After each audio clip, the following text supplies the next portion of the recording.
ఆంధ్రప్రదేశ్ ప్రజలు ఇంకా ఊపిరి పీల్చుకోవచ్చు. ఎవరు ఏమన్నా సరే ఆంధ్రప్రదేశ్కి రాజధాని అమరావతే. ఇదే ఈ కళ నిజమైనటువంటి రోజుగా మనం చెప్పుకోవచ్చు. ఇప్పుడే చూశాను, ఆంధ్రప్రదేశ్కి సంబంధించి గెజిటెడ్ నోటిఫికేషన్ వచ్చినటువంటి పరిస్థితి కేంద్రం నుంచి. ఆంధ్రప్రదేశ్కి శాశ్వత రాజధానిగా అమరావతే ఉంటుంది అని చట్టబద్ధత కల్పిస్తూ కేంద్రం ఇచ్చినటువంటి ఆ లెటర్ హెడ్ చూస్తే చాలా హ్యాపీగా అనిపించింది. ఒక దశాబ్ద కాలం పాటు పడినటువంటి ఇబ్బంది చెప్పాలంటే ఆంధ్రప్రదేశ్ అంతా కూడా అనాథగా మారిపోయినటువంటి పరిస్థితి ఉంది. కానీ అసలు ఇది అవుతుందా అవ్వదా, దీనికి మళ్ళీ ఎవరన్నా అడ్డంకులు సృష్టిస్తారా అనేటువంటి ప్రయత్నాలు కూడా చాలామంది చేశారు. మావిగనని ఇంకొకటని నవ్వుల పాలయ్యి ప్రజల చేత తిట్టించుకునేటువంటి పరిస్థితి వచ్చింది.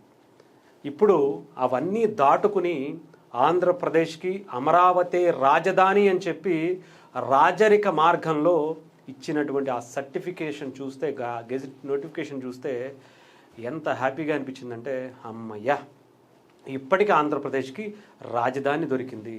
ఎప్పుడో 12 ఏళ్ల క్రితం విడిపోయినటువంటి ఉమ్మడి ఆంధ్రప్రదేశ్ నుంచి ఇప్పుడు సపరేట్గా అయినటువంటి ఆంధ్రప్రదేశ్ ఇంకా రాజధాని లేకుండా అనాథ ఇంకా ఉండిపోవాల్సి వస్తుందేమో అని చెప్పి చాలామంది అనుకున్నాం.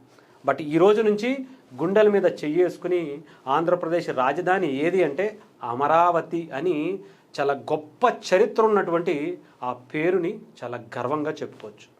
ఎవరు ఎన్ని రకాల కుట్రలు చేద్దాం అనుకున్నా, 3 ముక్కల ఆటలు ఆడదాం అనుకున్నా, మావిగని పేరుతో ఏదో ఒక కామెడీ చేసేద్దాం అనుకున్నా కూడా అవల పప్పులు ఉడకల.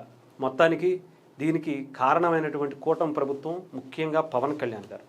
నేను ఒక వీడియో చూపిస్తా. నిజంగా పవన్ కళ్యాణ్ గారు ఈ అమరావతి కోసం ఎంత బలంగా నిలబడ్డారో ప్రతి సందర్భంలో కూటమి ప్రభుత్వానికి, ముఖ్యంగా బీజేపీ పెద్దలకి నేను మొట్టమొదటిగా ఇదే చెప్పాను. కూటమి కలవాలి, కలిసి ముందుకు వెళ్ళాలి అంటే అమరావతినే నేను ప్రతిపాదించి దాన్ని అదే రాజధానిగా ఆంధ్రప్రదేశ్కి శాశ్వతంగా ఉంచాలి అని చెప్పి నేను నిబంధన పెట్టినటువంటి షరతు పెట్టింది మొట్టమొదట అదే అని చెప్పి ఆయన ఇచ్చినటువంటి స్టేట్మెంట్లు. ఆ తర్వాత అనేక సందర్భాల్లో ఆఖరికి చంద్రబాబు నాయుడు గారు వెళ్ళి ఎక్కడ రాజమండ్రి సెంట్రల్ జైలు ముందుకు కూటమి కలిసికట్టుగా వెళ్తామని చెప్పి అక్కడ అనౌన్స్ చేసినప్పుడు కూడా అమరావతికి చట్టబద్ధత కల్పిస్తూ అమరావతి రాజధానిగా ఉంటూ ఉన్న దానికి ఒప్పుకున్నందుకే అందరితో కలిసి ముందుకు వెళ్తున్నామని అక్కడ ఉండేటువంటి ప్రజలకి అమరావతి రాజధాని, ఎవడు వచ్చినా దీన్ని అడ్డుకోలేడు అని చెప్పి ఘంటాపదంగా చాలా బలంగా చెప్పినటువంటి వ్యక్తి. అదే మాట ఇప్పుడు నిజమైనటువంటి పరిస్థితి కనిపించింది.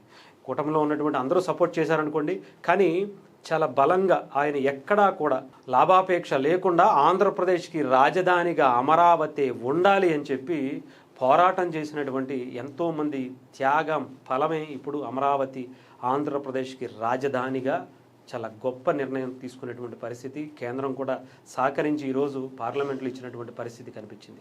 అసలు ఆంధ్రప్రదేశ్కి న్యాయం చేసేది ఎవరు అడ్డుకుంటున్నారు అనేది కూడా ఈ ఒక్క ప్రకటనతో, ఈ ఒక్క నిర్ణయాలకు సంబంధించినటువంటి ఇష్యూస్ పైన జరిగినటువంటి దాని మీద చాలా క్లారిటీ వచ్చింది ఆంధ్రప్రదేశ్ ప్రజలకు కూడా. ఎవరు ఆంధ్రప్రదేశ్ మంచి కోరుకుంటారు, ఎవరు ఆంధ్రప్రదేశ్ని సర్వనాశనం చేసి అనాథగా అంధకారంలోకి తీసుకెళ్ళిపోవాలనేటువంటి కుట్ర ఎవరు చేస్తున్నారనేది చాలా క్లారిటీగా అర్థమైపోయింది. ఇంకా దాని మీద చాలామంది మాట్లాడుతున్నారు, ఇంకా దాని గురించి తప్పించుకునేటువంటి ప్రయత్నం చేస్తున్నారు. బట్ అయిపోయింది, ఇంకా కంప్లీట్గా ఇక్కడతో క్లోజ్ అయిపోయింది.